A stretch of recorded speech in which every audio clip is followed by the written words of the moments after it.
ഇപ്പോൾ ഗസറ്റിലൂടെ ഒരു കരട് വിജ്ഞാപനം ഇറക്കിയിട്ടുണ്ട്.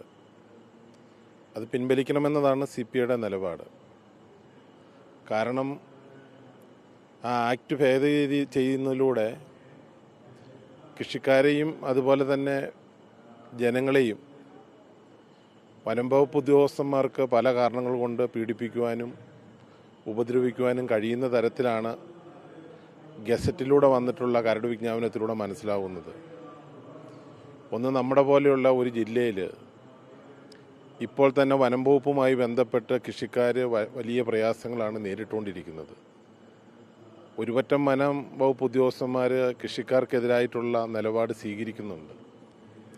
അവർക്ക് കുറച്ചും കൂടി കരുത്ത് പകരാനും കൃഷിക്കാരെ ദ്രോഹിക്കുവാനും ജനങ്ങളെ ദ്രോഹിക്കുവാനും കഴിയുന്ന തരത്തിലാണ് ഈ കരടിലൂടെ ഇപ്പോൾ ഉണ്ടായിട്ടുള്ള വിജ്ഞാപനത്തിൽ നിന്നും മനസ്സിലാവുന്നത്. ബഹുമാനപ്പെട്ട വനം വകുപ്പ് മന്ത്രിയുമായി ബന്ധപ്പെട്ടപ്പോൾ പറഞ്ഞത് അതൊരു നിയമമായി വരാൻ സാധ്യതയില്ല എന്ന നിലയിലാണ് അദ്ദേഹം പറഞ്ഞിട്ടുള്ളത്. പക്ഷെ അസന്നിഗ്ധമായിട്ട് പറയുകയാണ്, ഇടതുപക്ഷ ജനാധിപത്യ മുന്നണിയും അതുപോലെ തന്നെ അതിലെ കക്ഷി എന്ന നിലയിൽ CPIയും ഇപ്പോൾ കൊണ്ടുവന്നിട്ടുള്ള ഈ ഭേദഗതി പിൻവലിക്കുവാൻ വേണ്ടിയിട്ട് ഗവൺമെൻറ് തയ്യാറാകണമെന്നാണ് പറയുവാനായിട്ടുള്ളത്.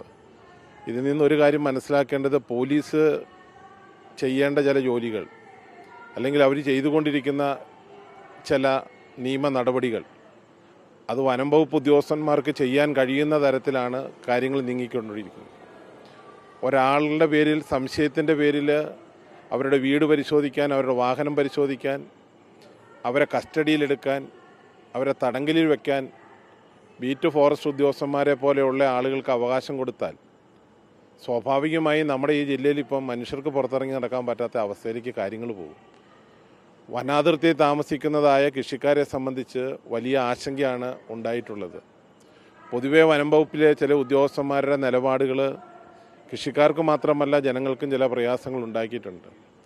സമാന്തര സർക്കാരിനെ പോലെ വനം വകുപ്പിലെ ഉദ്യോഗസ്ഥന്മാരും പെരുമാറാൻ ഇടയാവുന്ന തരത്തിലുള്ള നടപടികളിലേക്ക് പോയാൽ ശക്തമായ പ്രതിഷേധം ഉയർത്തിക്കൊണ്ടുവരുവാൻ വേണ്ടി കമ്മ്യൂണിസ്റ്റ് പാർട്ടി തയ്യാറാവും എന്ന കാര്യത്തിൽ യാതൊരു സംശയവും വേണ്ട. അതുകൊണ്ട് ഇപ്പോൾ ആശങ്കയുണ്ടായിട്ടുള്ള ഈ ഭേദഗതി നിയമം പിൻവലിക്കുവാൻ വേണ്ടിയിട്ടുള്ള അടിയന്തരമായ ഇടപെടൽ മുഖ്യമന്ത്രിയുടെ ഭാഗത്തു നിന്നും ഉണ്ടാകണമെന്നാണ് ഈ അവസരം പറയുവാനായിട്ടുള്ളത്.